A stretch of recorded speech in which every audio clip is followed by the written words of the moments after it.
솔직히 말해 뱃속 아이. 정말 내 아이야? 무슨 소리야? 우린 가족이야. 우리 셋이. 도연이 문을 박차고 나간다. 여보, 나가지 마! 제발! 사이렌이 밤을 가르고 젖은 아스팔트에 불빛이 퍼진다. 안타깝지만 여기까지입니다. 지영이 주저앉아 배를 감싼다. 안 돼. 우리 아기 아빠. 안녕하세요. 저는 박지수입니다. 저녁거리를 사러 시장에 나왔다가 매콤한 양념 닭발을 보니 저희 엄마 생각이 나더군요.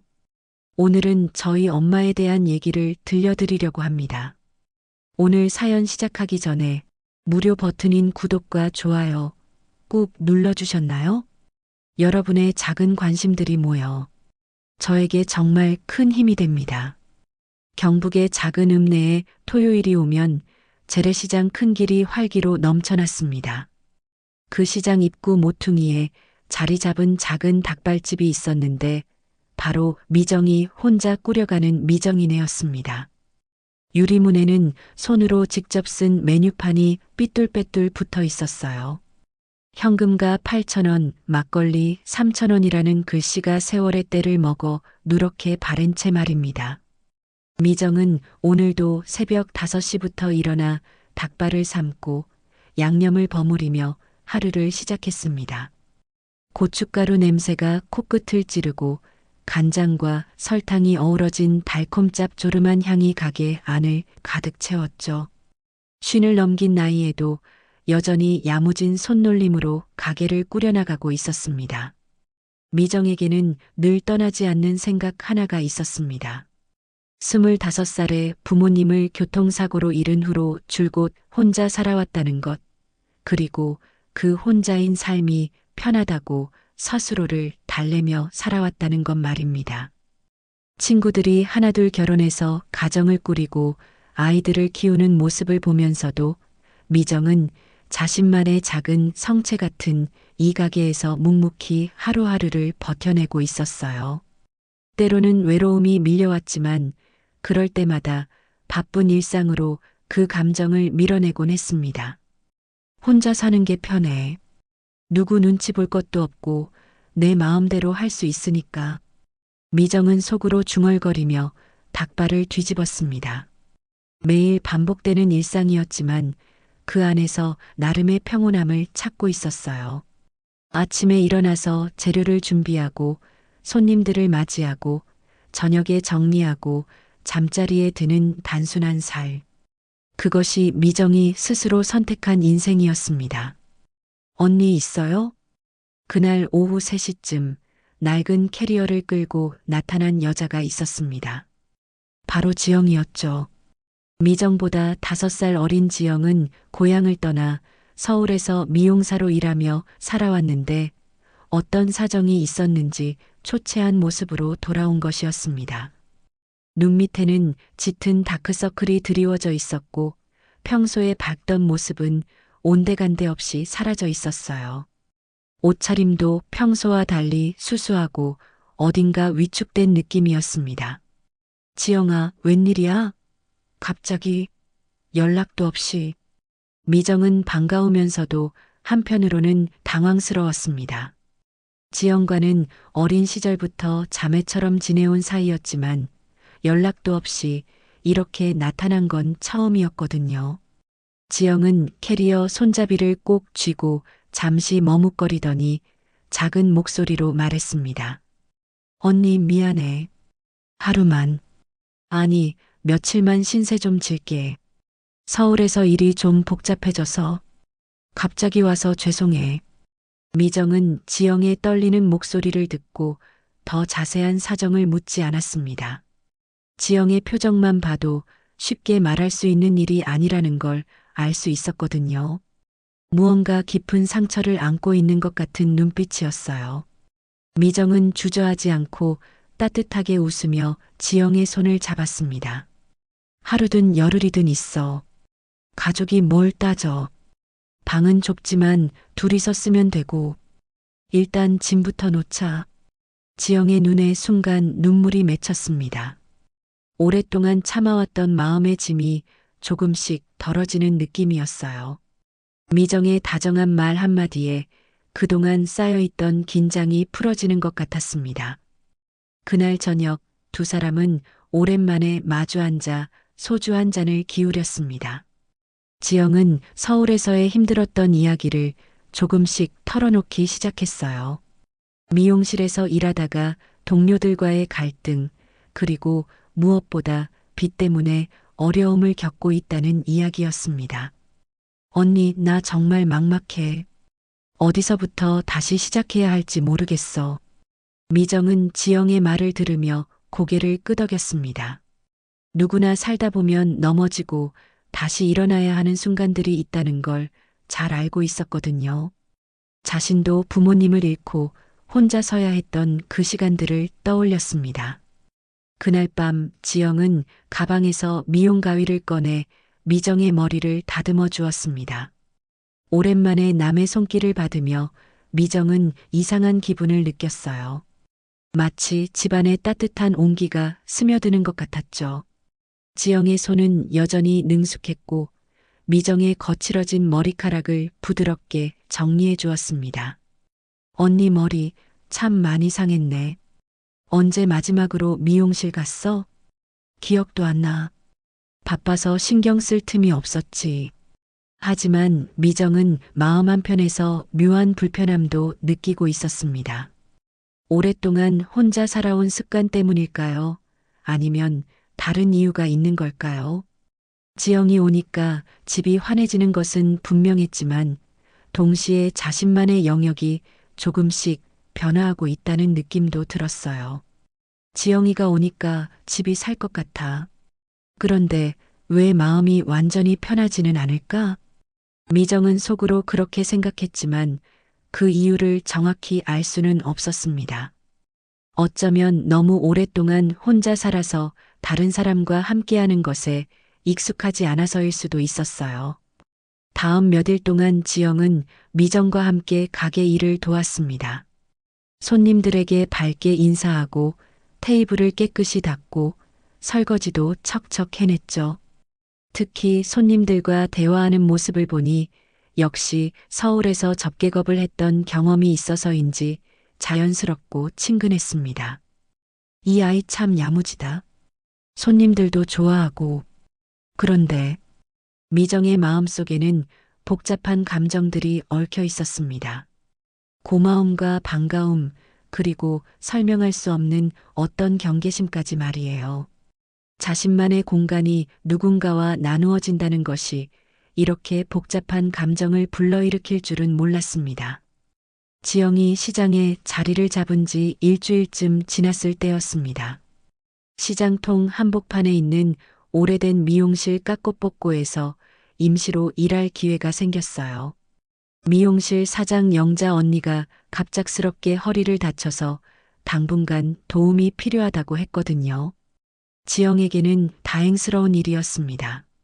서울에서의 경험을 살려 다시 가위를 잡을 수 있게 된 것이죠.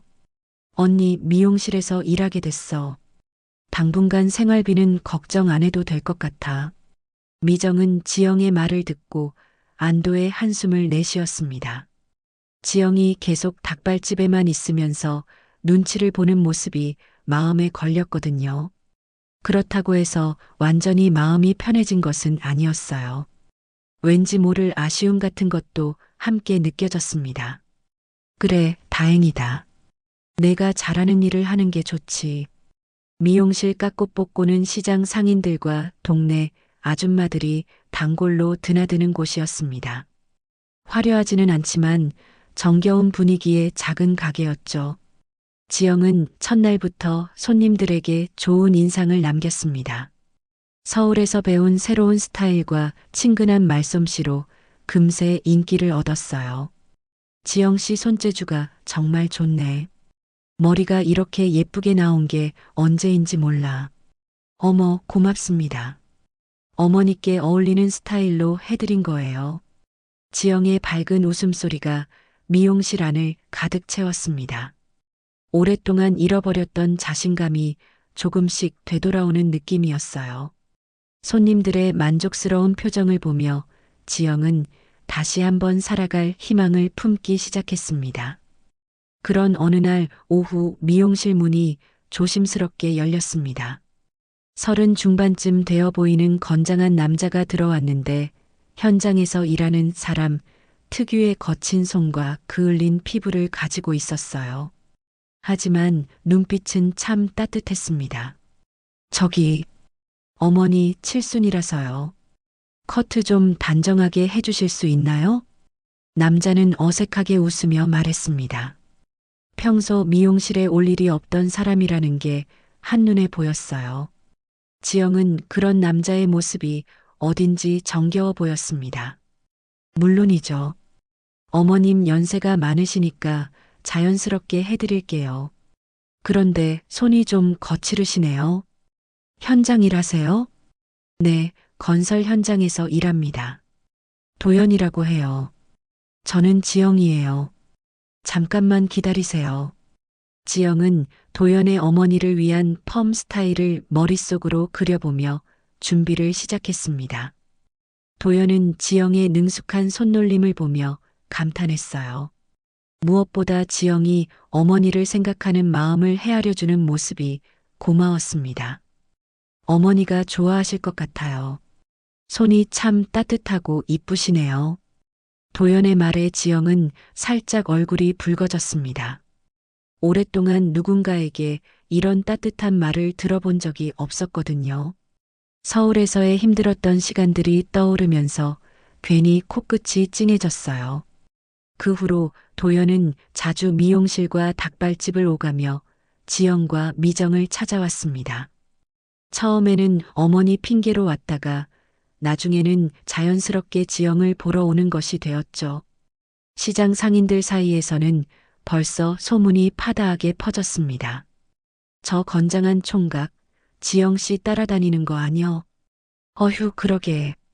하루 걸러 하루로 오더라. 미정이 속 다 태우겠다. 동생같이 여기는 지영이한테 남자가 생기니까. 상인들의 수군거림을 들은 미정은 복잡한 심정이었습니다. 지영이 좋은 사람을 만나는 것은 기쁜 일이었지만 왠지 모르게 마음 한편이 불편했어요. 마치 자신만의 것이었던 무언가를 빼앗기는 것 같은 느낌이었습니다. 어느 날 저녁 도연이 닭발집에 들렀을 때 미정은 일부러 서비스로 닭발을 더 내주었습니다. 현장에서 일하는 사람은 매운 거 먹고 땀 좀 빼야지. 이거 서비스야. 미정은 억지로 밝게 웃으며 말했지만 그 웃음 뒤에는 복잡한 감정이 숨어 있었어요. 도연은 미정의 배려에 고마워했지만 동시에 뭔가 어색한 분위기도 느꼈습니다. 누나, 고맙습니다. 그런데 제가 지영 씨랑 만나는 것 때문에 불편하시면. 아니야, 뭔 소리. 지영이가 좋은 사람 만나는 건 당연한 거지. 미정은 그렇게 말했지만 속마음은 달랐습니다. 도연이 올 때마다 지영의 표정이 밝아지는 모습을 보면서 묘한 질투심을 느끼고 있었거든요. 자신도 그 이유를 정확히 알 수는 없었지만 지영이 누군가에게 마음을 주는 것이 못마땅했어요. 며칠 후 어느 저녁 도연은 용기를 내어 지영에게 마음을 고백했습니다. 시장 골목 가로등 아래서였죠. 지영 씨, 저 집도 변변찮고 가진 것도 없지만 같이 살고 싶어요. 제가 지영 씨를 지켜드릴게요. 도연의 목소리는 떨리고 있었지만 진심이 담겨 있었습니다. 거친 손으로 일하며 살아온 남자의 솔직하고 따뜻한 고백이었어요. 지영은 도연의 말을 듣고 가슴이 뛰었습니다. 서울에서 받았던 상처들이 아직 아물지 않은 상태였지만 도연의 진실된 마음이 그 상처를 조금씩 치유해 주는 것 같았어요. 도연 씨, 저도 마음이 있어요. 하지만 제게는 아직 정리하지 못한 일들이 있어서. 괜찮아요. 천천히 하면 되죠. 저는 기다릴 수 있어요. 도연의 따뜻한 말에 지영의 눈에 눈물이 맺혔습니다. 이 사람의 손은 거칠지만 말은 참 조심스럽고 다정했어요. 자신도 행복해도 되는 걸까요? 그런 의문이 들면서도 마음 한편에서는 새로운 희망이 싹트고 있었습니다. 그날 밤 지영이 기분 좋은 표정으로 집에 돌아왔을 때 미정은 이미 그 결과를 직감했습니다. 지영의 환해진 얼굴만 봐도 알 수 있었거든요. 미정은 축하한다는 말을 하려고 했지만 목구멍 어딘가에서 그 말이 막혔어요. 대신 억지로 웃음을 지으며 말했습니다. 잘 됐네. 도연이 좋은 사람 같더라.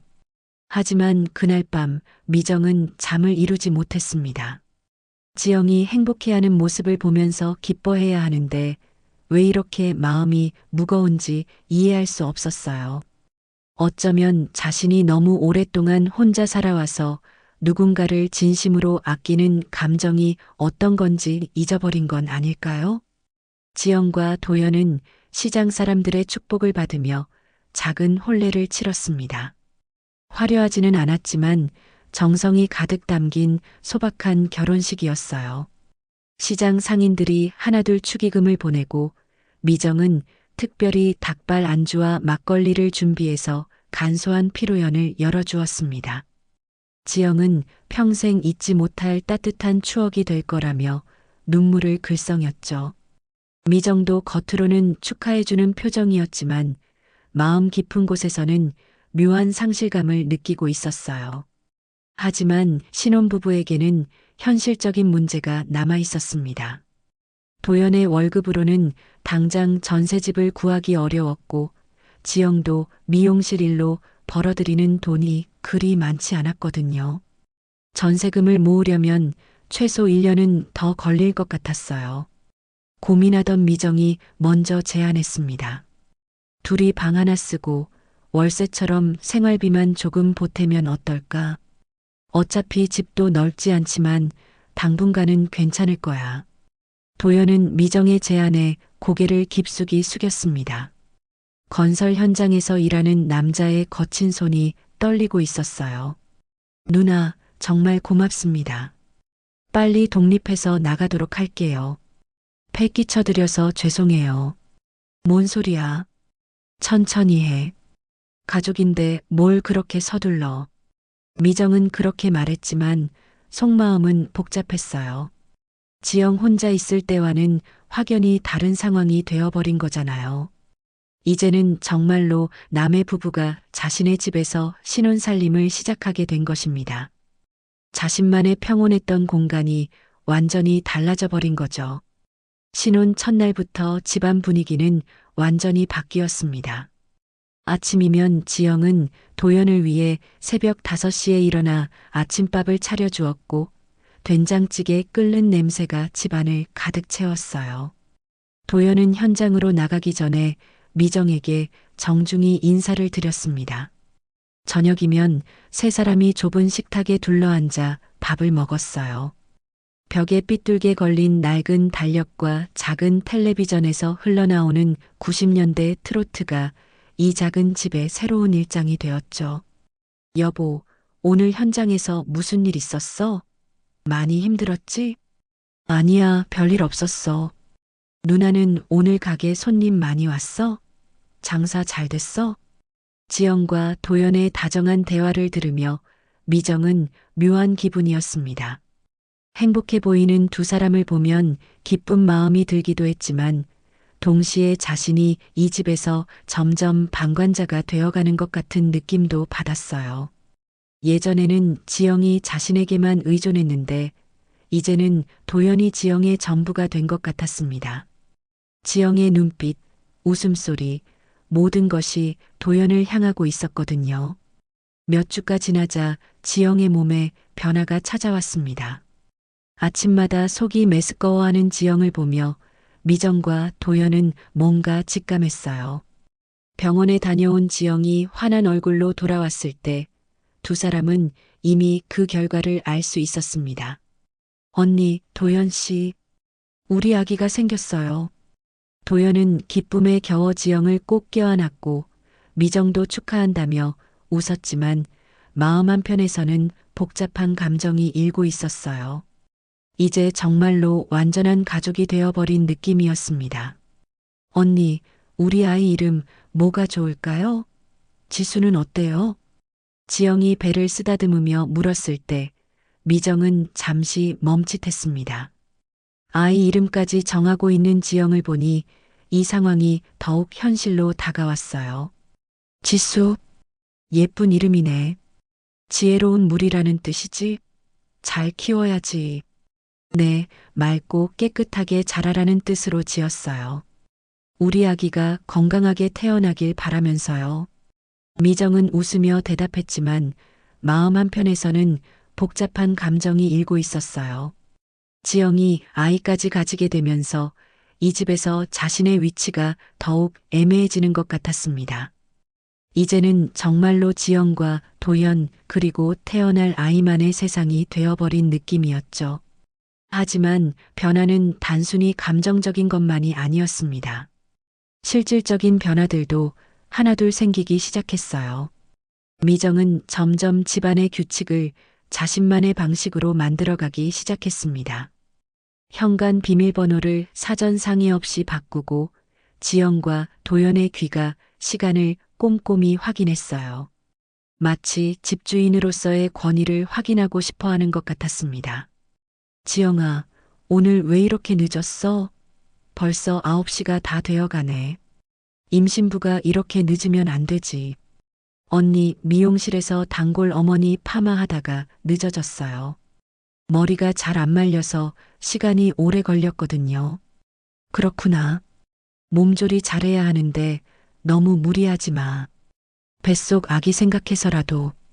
미정의 말은 걱정해서 나온 것이었지만 어딘지 간섭하는 느낌도 있었어요. 지영은 그런 미정의 변화를 느끼면서도 신세를 지고 있는 처지라 별다른 말을 하지 못했습니다. 감사한 마음과 동시에 약간의 답답함도 느끼고 있었죠. 더욱 미묘한 변화는 닭발집 일에서도 나타났습니다. 예전에는 지영이 자연스럽게 도와주던 계산이나 장부 정리를 미정이 혼자서 하기 시작한 것이죠. 지영이 도와주려고 하면 정중하지만 단호하게 거절했어요. 언니, 제가 계산 도와드릴까요? 손님이 많아서 힘드시겠어요. 아니야, 괜찮아. 내가 임신했는데 무슨 일까지 시켜. 그냥 쉬어. 몸이 가장 중요하니까. 미정은 친절하게 말했지만 실제로는 자신만의 영역을 지키고 싶어 하는 마음이 컸어요. 닭발집 운영에 관한 모든 것들, 매출 관리, 재료 주문, 손님 응대까지도 다른 사람과 나누고 싶지 않았습니다. 이 가게는 자신이 오랫동안 혼자 일궈온 소중한 공간이었거든요. 이 집은 내 성체야. 이곳만큼은 누구에게도 뺏길 수 없어. 미정은 속으로 그렇게 중얼거리며 장부를 정리했습니다.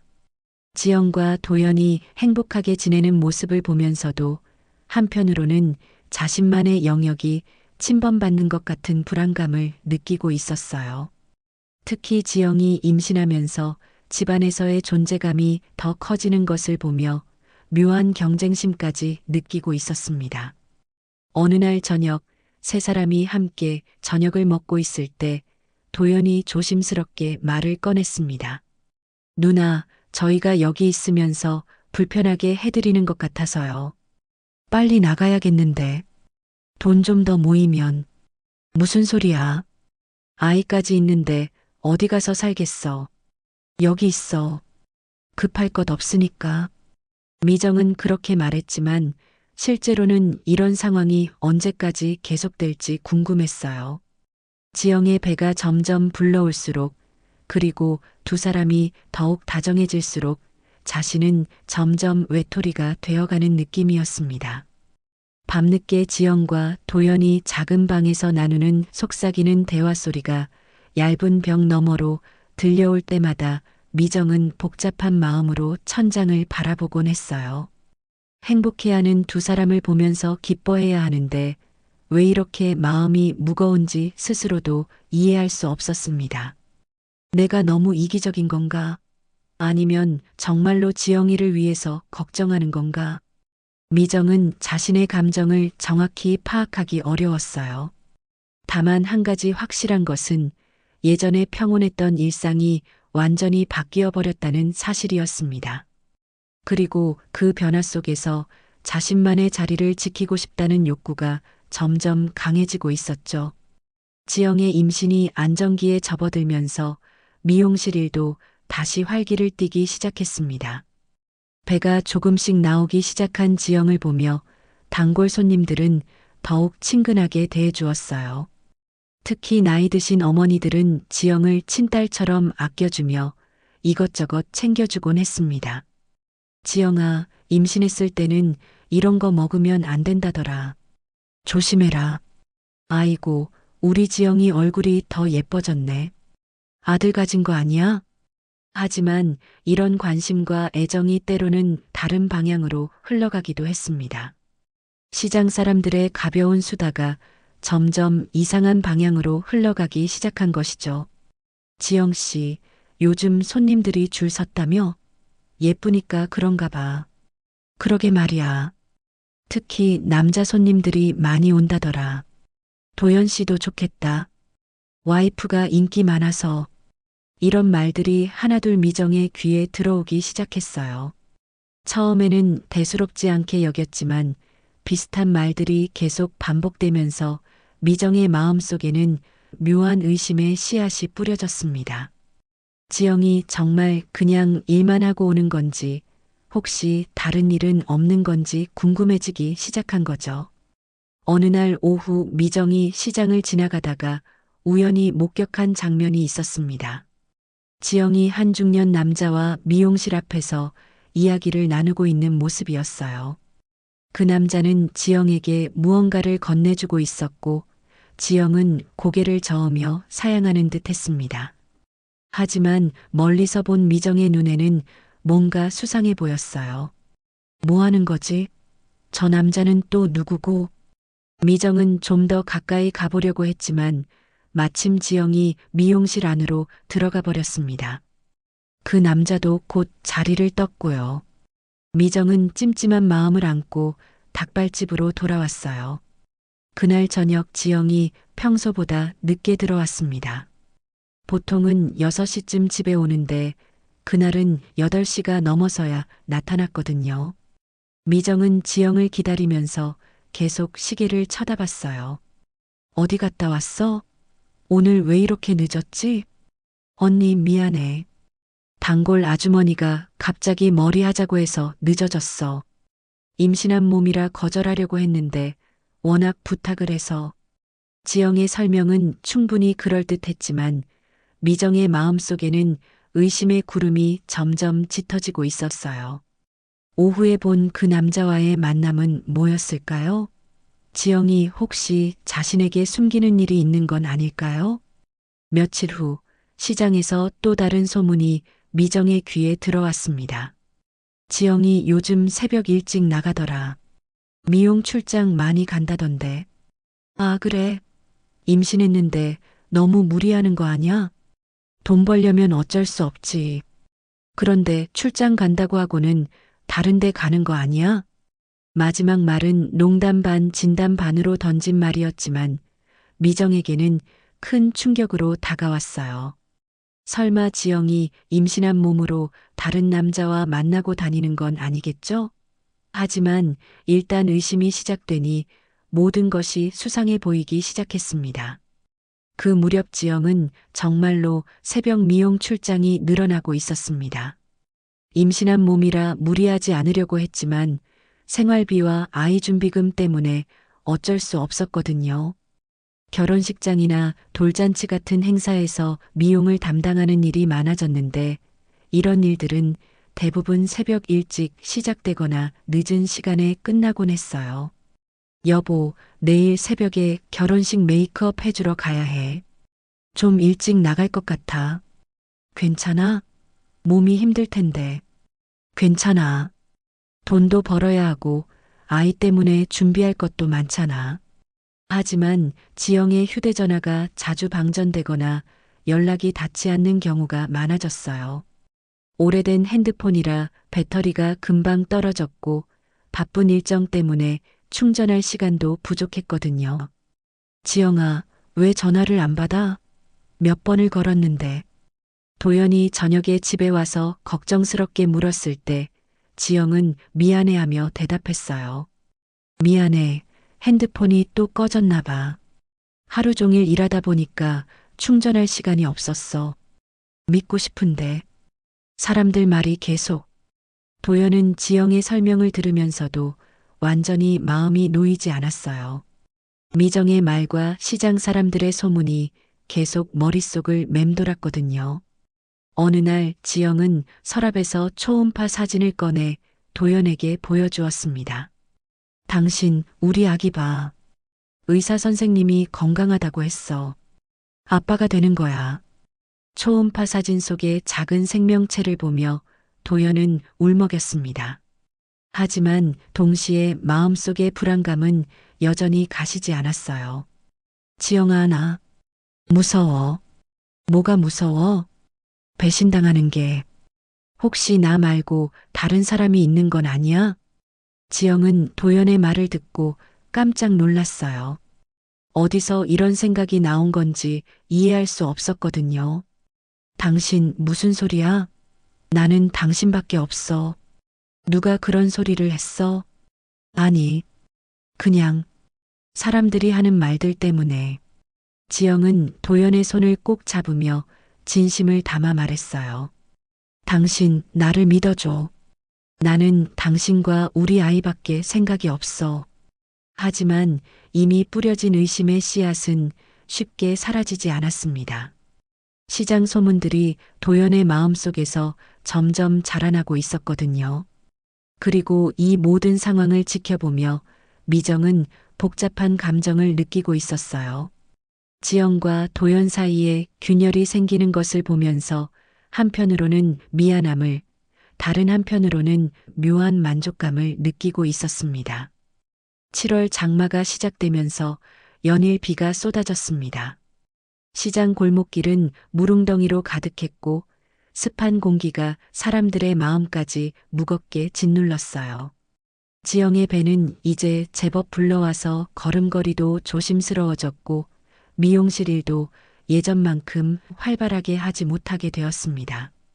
그런 어느 날 저녁 도연이 평소보다 일찍 집에 돌아왔어요. 비 때문에 현장 작업이 중단되어 오후에 일찍 퇴근하게 된 거죠. 하지만 집에 들어선 도연의 표정은 어두웠습니다. 현장에서 동료들이 또 이상한 소리를 했거든요. 도연아, 내 마누라 요즘 어떠냐? 배 불렀는데도 남자 손님들이 많이 온다던데.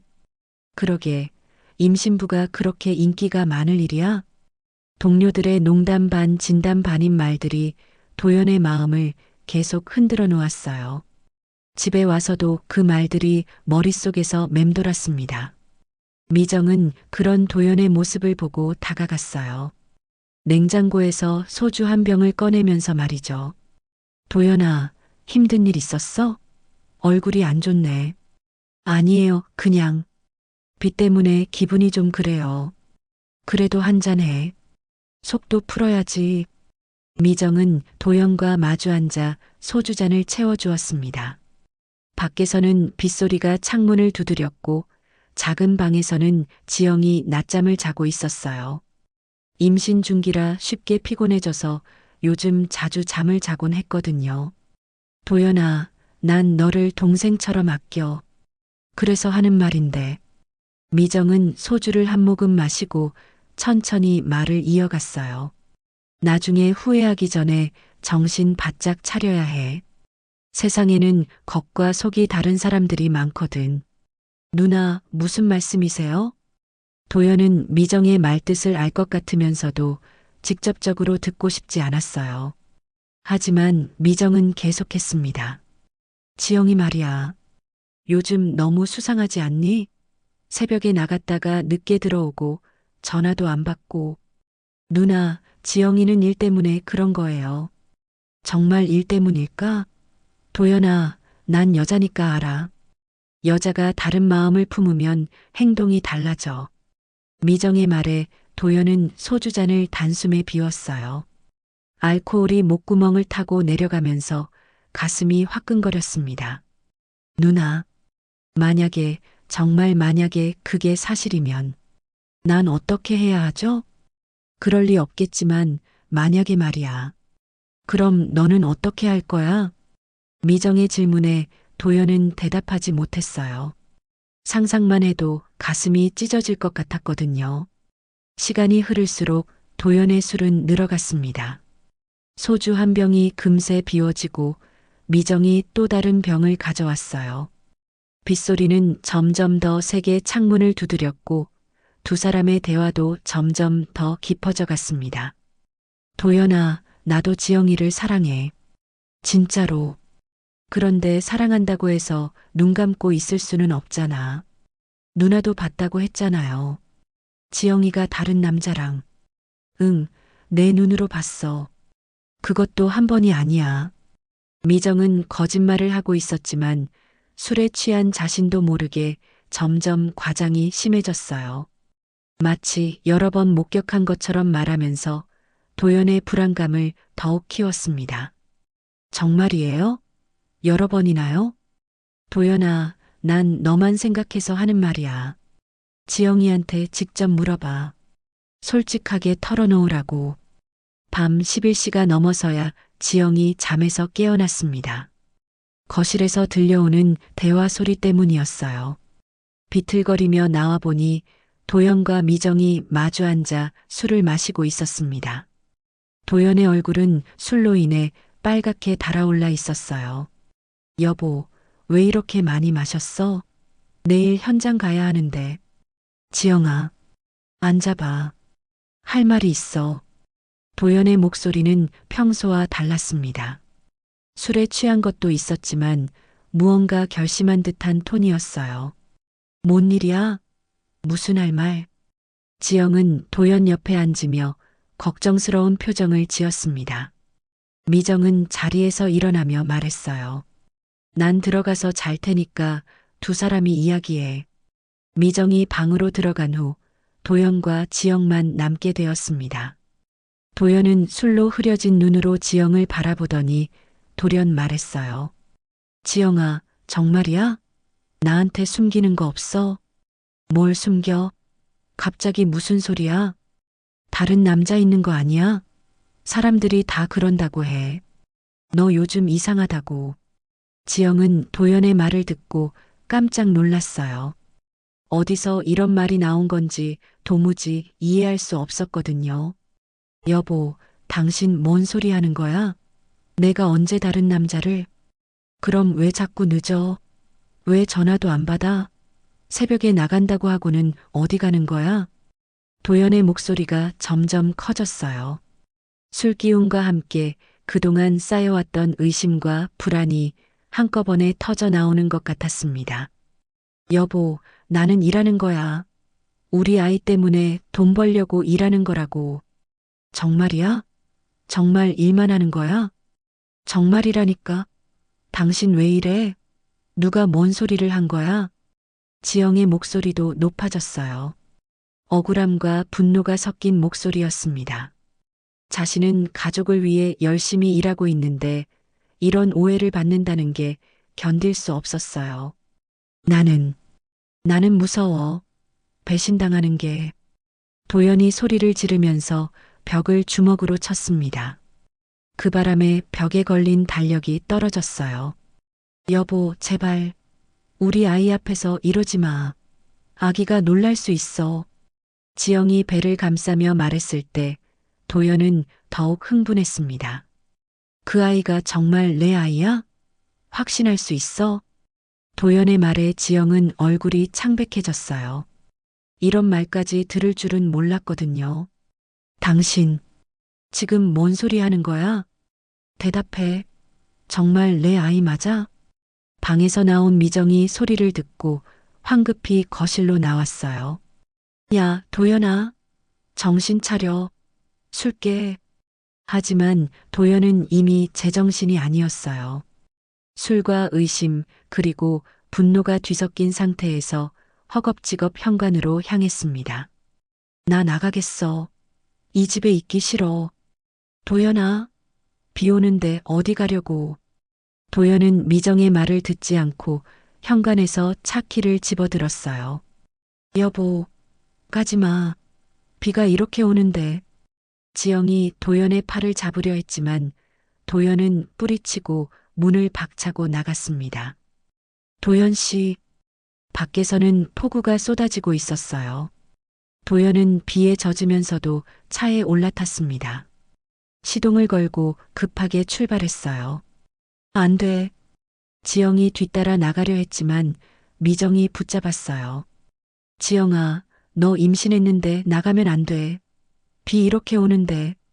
그날 밤 새벽 2시 사이렌 소리가 시장 골목을 가득 채웠습니다.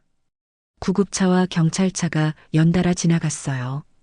미정과 지영은 불길한 예감에 휩싸였습니다. 1시간 후 경찰관이 집 문을 두드렸어요. 혹시 도연 씨 가족분이신가요? 미정과 지영은 얼굴이 하얗게 변했어요. 저희가 가족입니다. 무슨 일이? 병원으로 빨리 오십시오. 교통사고가 났습니다. 병원 응급실 문 앞에서 미정과 지영은 서로 다른 이유로 눈물을 흘렸어요. 미정은 자신이 만든 거짓말 때문에 이런 일이 벌어졌다는 죄책감에, 지영은 사랑하는 남편을 잃을 수도 있다는 두려움에 울고 있었습니다. 가족분이시죠?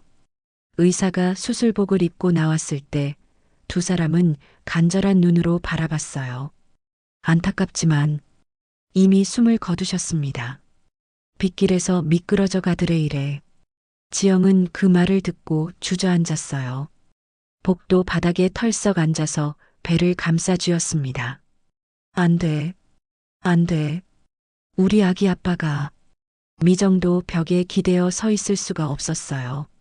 자신의 거짓말이 한 사람의 목숨을 앗아간 것입니다. 살아야 해, 우리 아이. 엄마가 지켜줄게. 지영은 배를 쓰다듬으며 중얼거렸어요. 남편을 잃은 슬픔보다도 뱃속 아이를 지켜야 한다는 모성 본능이 더 강했습니다. 그날 새벽 병원 복도에서 미정과 지영은 각자의 죄책감과 슬픔을 안고 서 있었어요.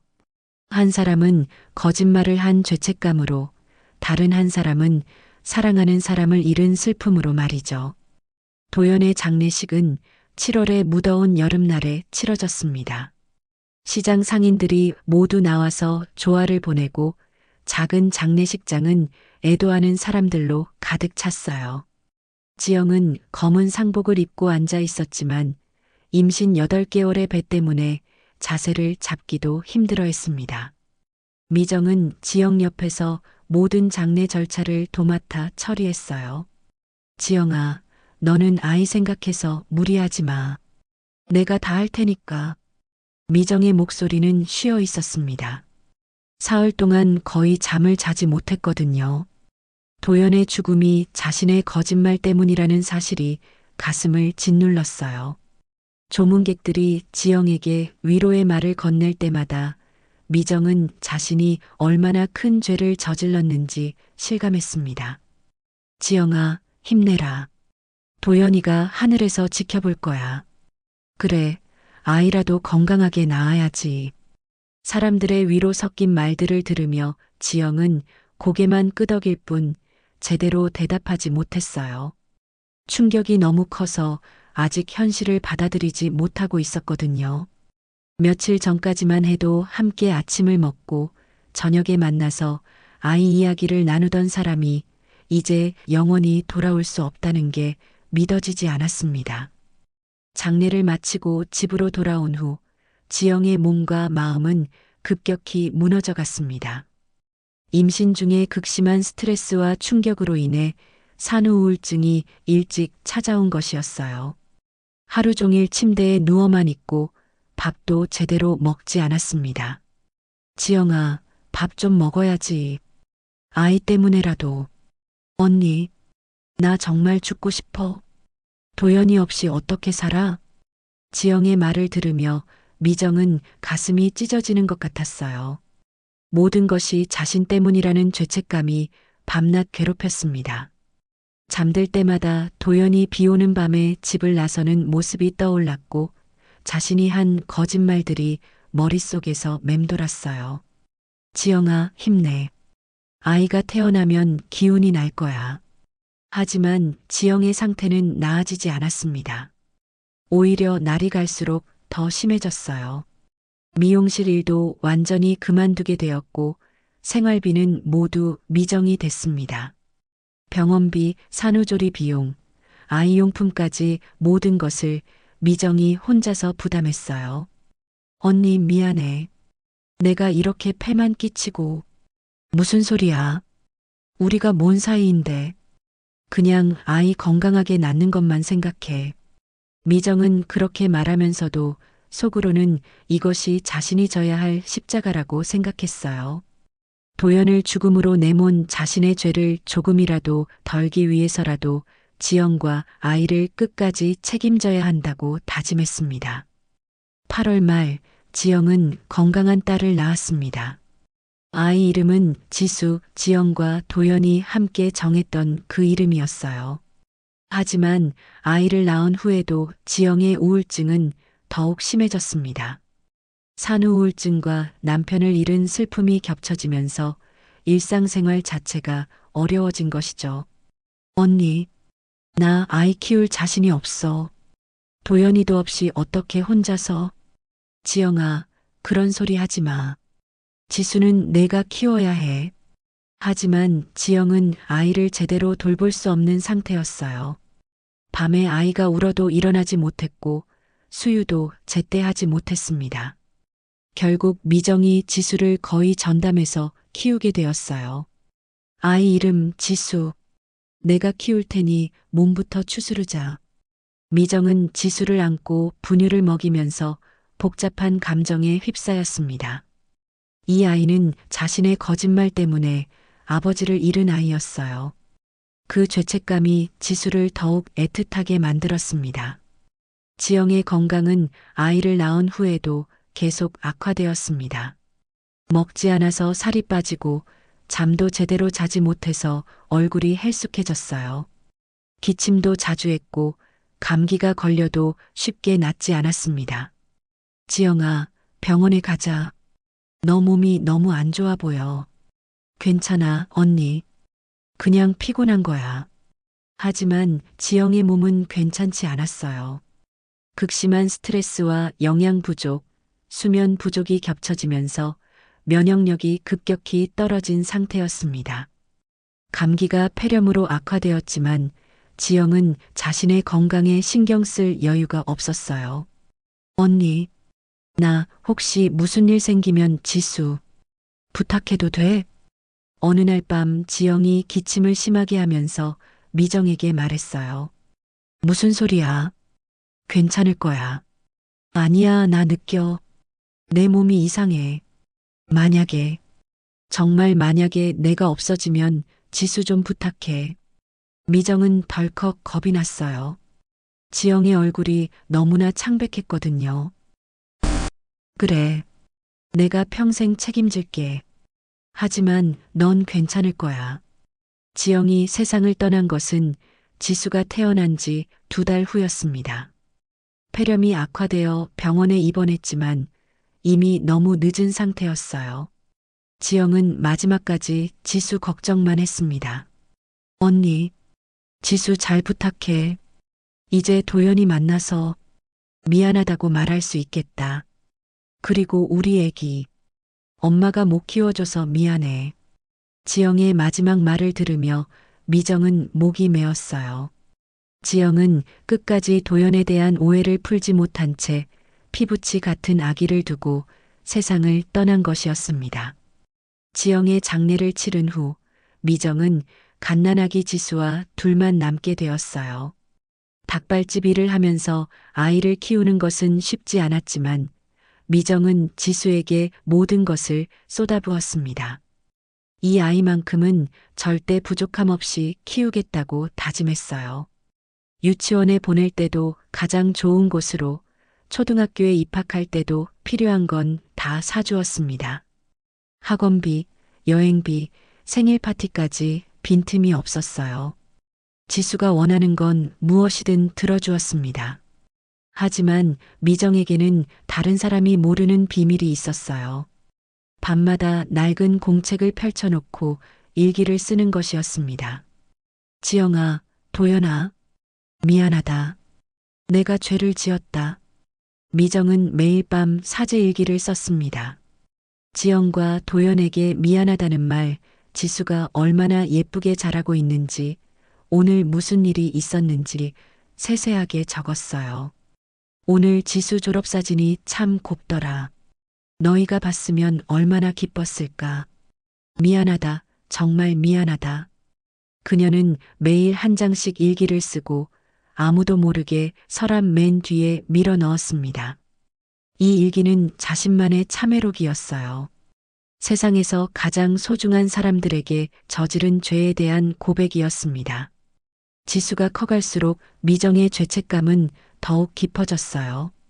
지수의 맑은 눈을 볼 때마다 이 아이가 진짜 부모를 잃고 자신과 살고 있다는 사실이 가슴을 아프게 했습니다. 하지만 동시에 지수에 대한 사랑도 깊어졌어요. 이제는 정말로 자신의 딸처럼 여기게 되었거든요. 지수야, 잘 자거라. 매일 밤 지수의 이마에 키스해주면서 미정은 다짐했습니다. 이 아이만큼은 행복하게 키우겠다고, 부모를 잃은 상처를 자신이 메워주겠다고 말이에요. 하지만 진실을 말해줄 용기는 없었습니다. 그 진실이 지수에게 또 다른 상처가 될까봐 두려웠거든요. 세월은 물처럼 흘렀습니다. 어느덧 지수는 26이 되어 예쁜 신부가 되었어요. 시장 사람들은 모두 지수의 결혼을 축복했습니다.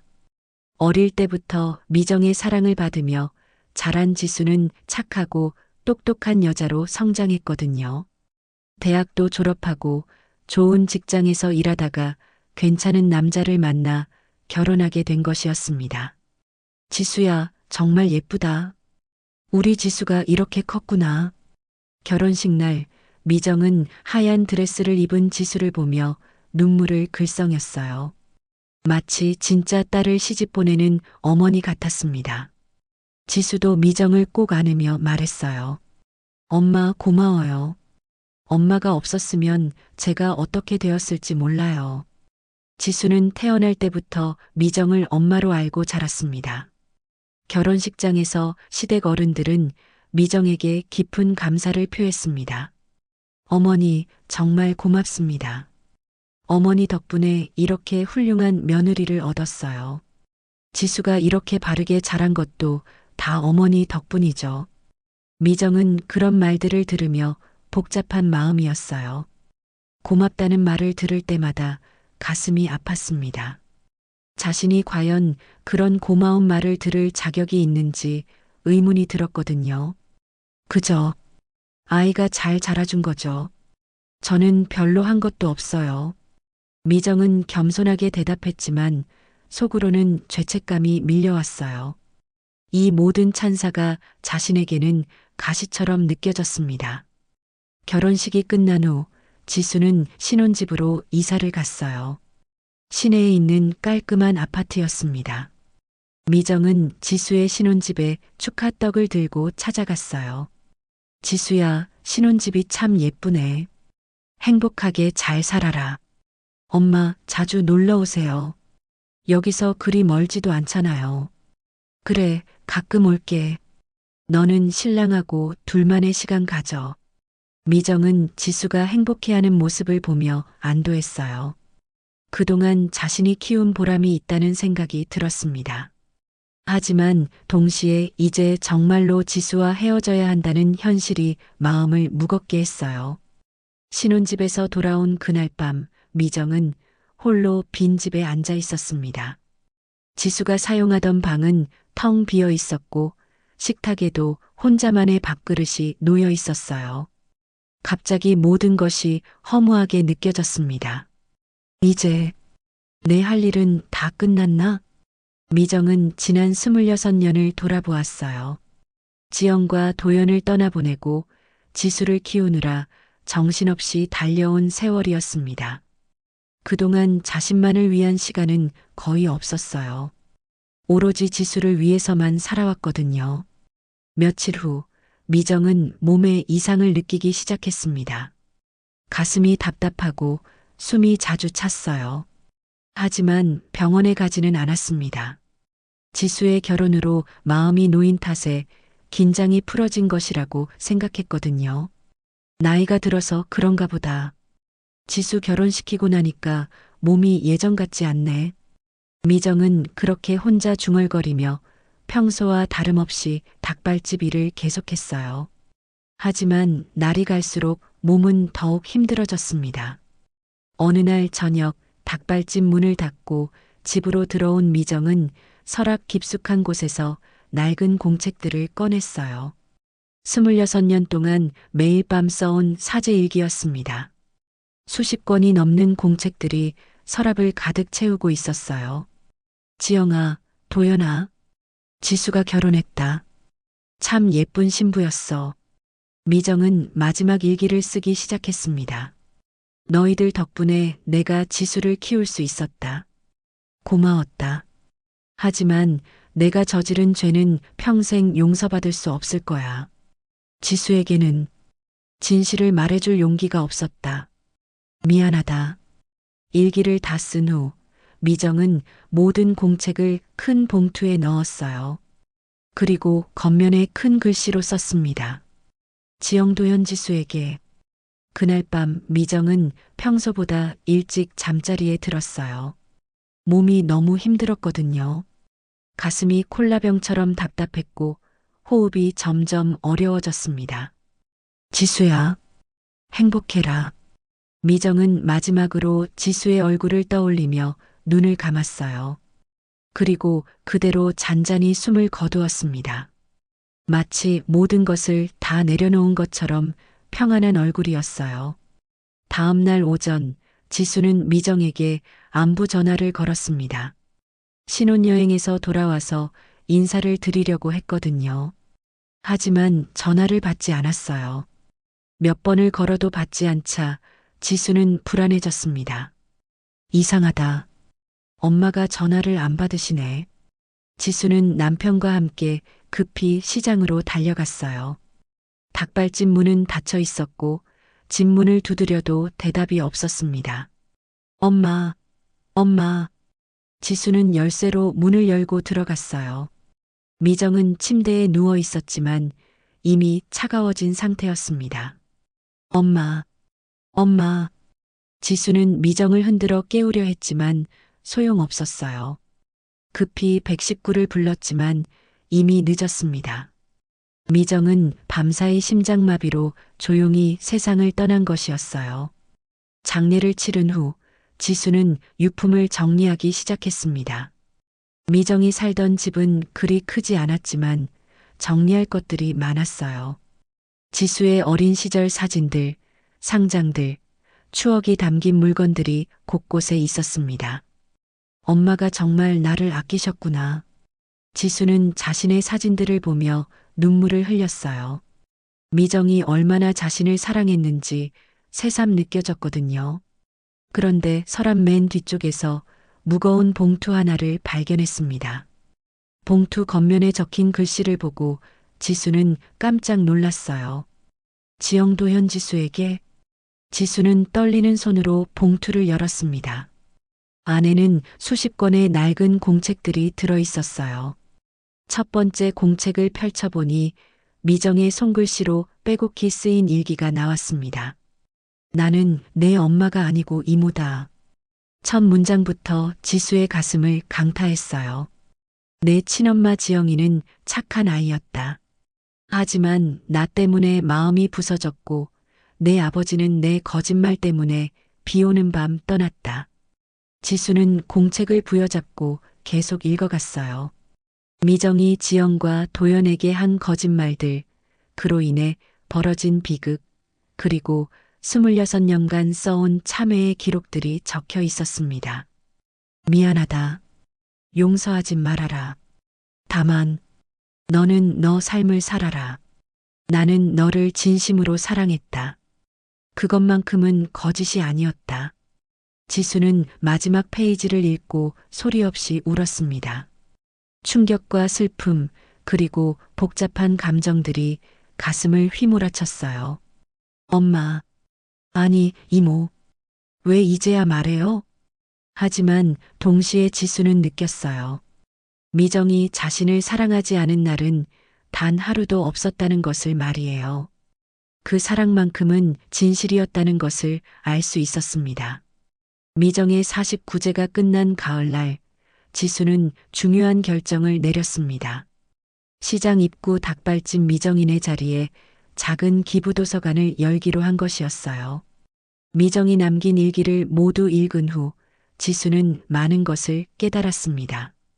미정의 거짓말과 질투, 그리고 그로 인한 비극적인 결과들을 알게 되었지만 동시에 미정이 26년 동안 자신에게 쏟은 진실한 사랑도 느낄 수 있었거든요. 이모가 저지른 실수를 원망할 수도 있지만 그보다는 받은 사랑에 보답하고 싶어요. 지수는 남편에게 자신의 계획을 말했습니다. 남편도 지수의 뜻을 이해하고 지지해 주었어요. 시댁 부모님들도 지수의 마음을 헤아려 주셨습니다. 기부도서관의 간판에는 미정인의 사랑방이라고 적었습니다.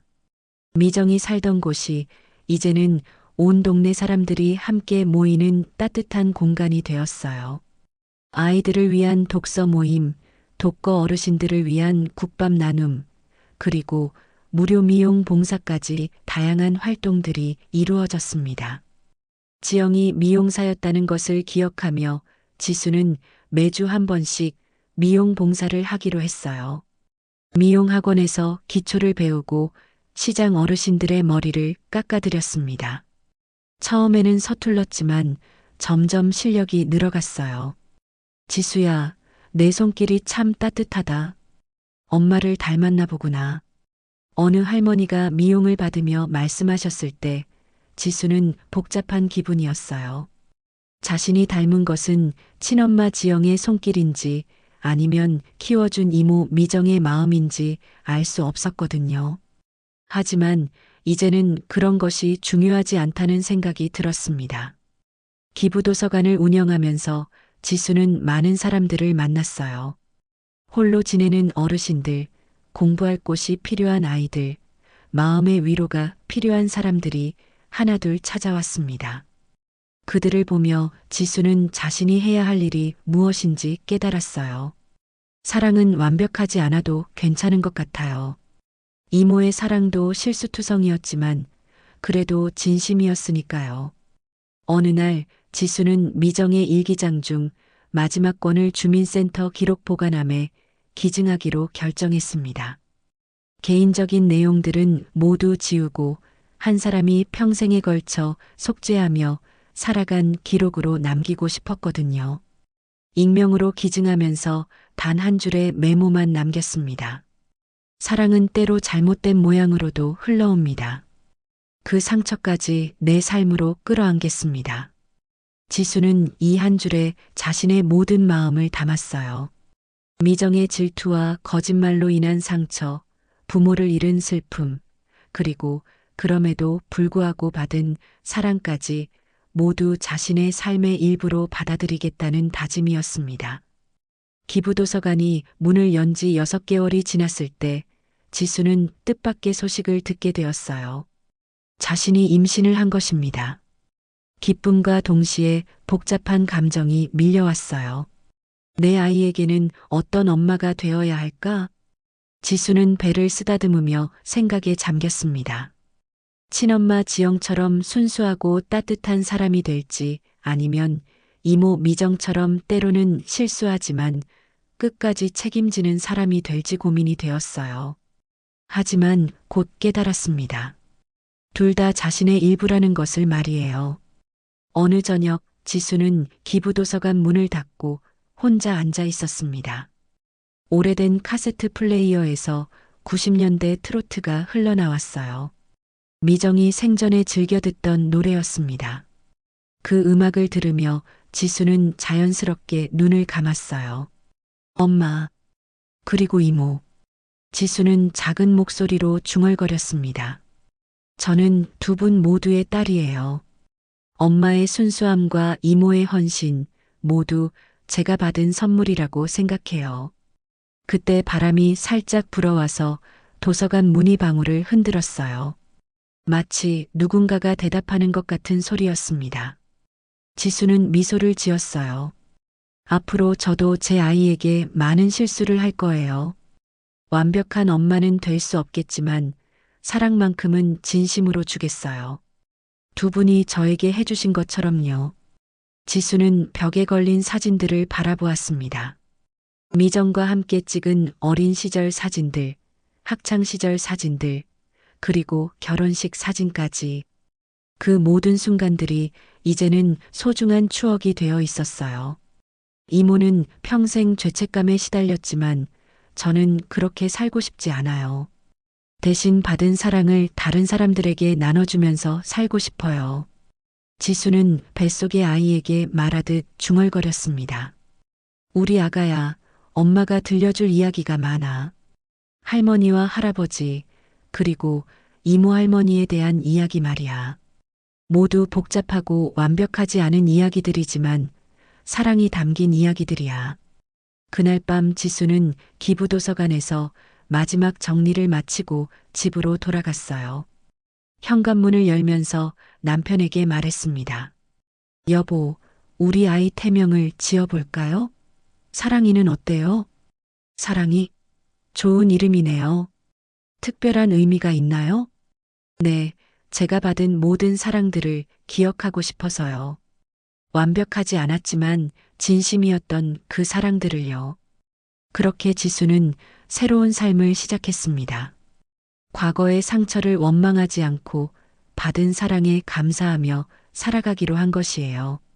미정인의 사랑방은 계속해서 동네 사람들의 쉼터 역할을 했고 지수는 그곳에서 많은 사람들과 사랑을 나누었습니다.